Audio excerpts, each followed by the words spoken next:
I want to share something.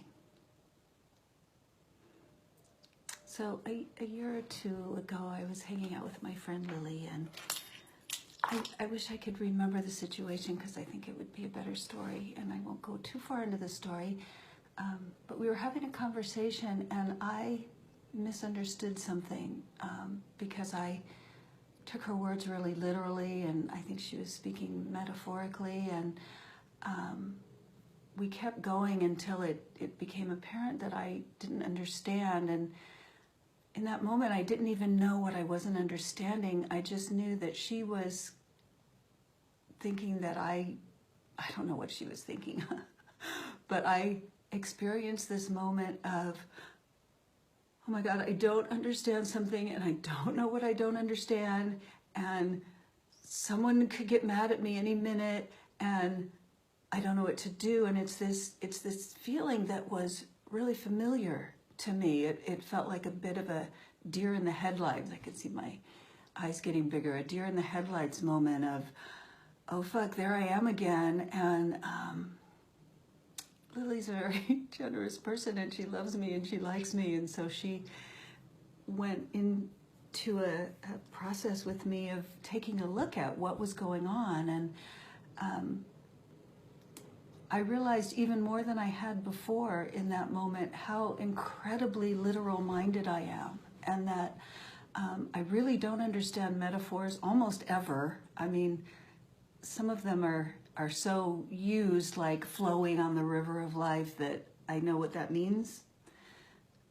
But I often really don't know what it means, and all I see is the very literal picture in my mind of whatever someone is saying to state their metaphor. And that's okay with me in social situations for the most part if I know that I'm misunderstanding something, and I can say, hey, wait a minute, I didn't quite get that, I literal-minded here.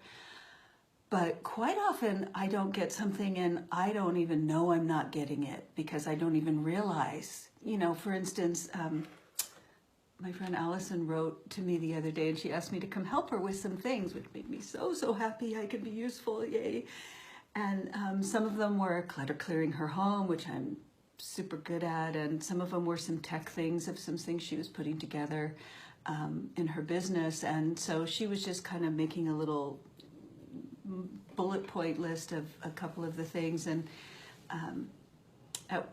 she said a couple of times, I just don't have the bandwidth for this. And I absolutely thought that meant that she needed a new router and possibly a new adapter, depending on how old her computer was. And I proceeded to go online and do a whole bunch of research, and took a couple hours and went to a store and talked to them about, the equipment that she could get and what it would take and all of this stuff. And then I very happily got back to her with all my findings, and she was lovely. She wrote back and she put those, those smiley faces where you're crying because you're laughing so hard. She said, I meant emotional bandwidth. I had no idea.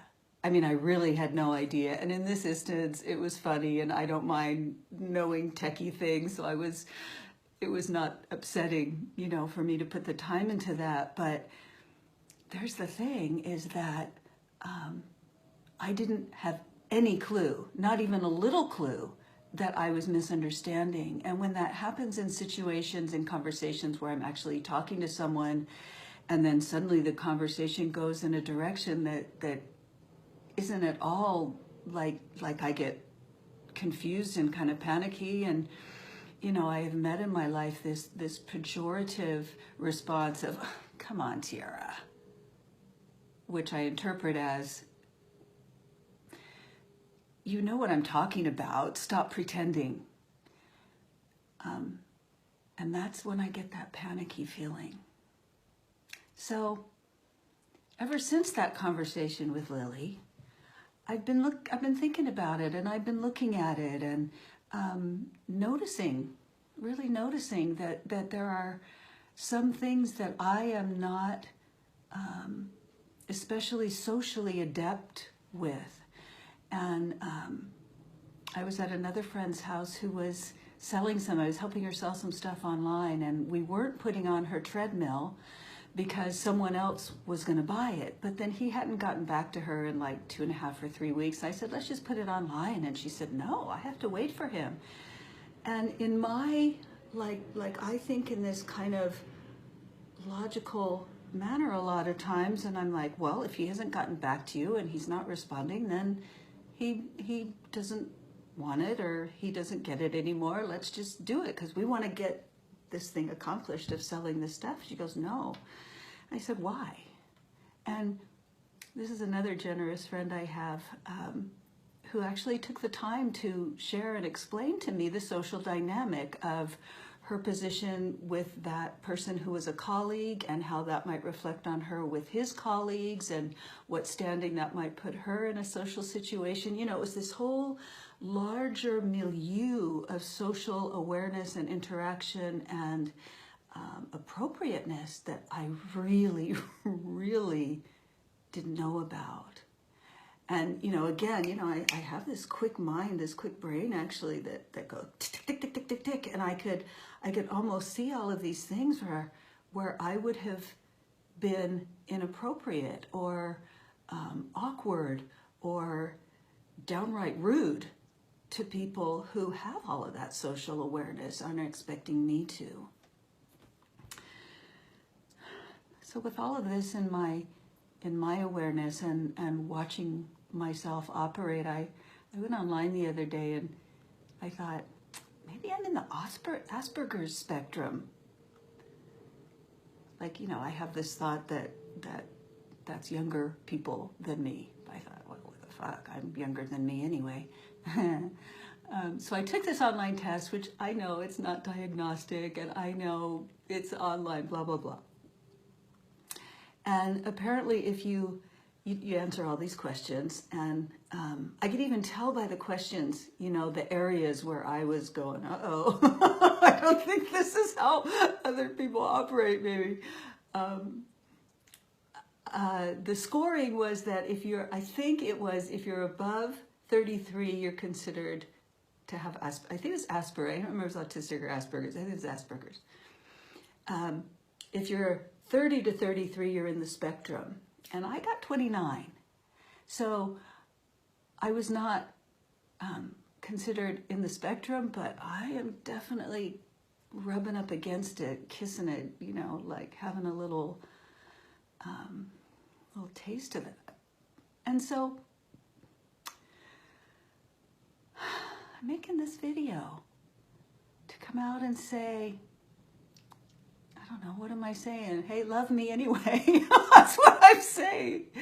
And then I'm also saying, let's love everybody anyway. You know, let's take a look. Let's take a look at all the incredible and wonderful and beautiful and magical differences that we all are. And instead of thinking that we should find a way to be the same, to celebrate the difference and whenever possible, take a half a step back from you should be this way, or you shouldn't do it this way, or I should be this way and I shouldn't do it that way, to who am I and how am I operating, and who are you and how are you operating? And yeah, I guess that's what I want to say today. I might say more about this. I actually made a whole list. My computer's over here, and I made a list of all the things that are considered in that whole spectrum, and I thought I might talk about them, but I think this is what I'm saying right now. And I love you, and I love me.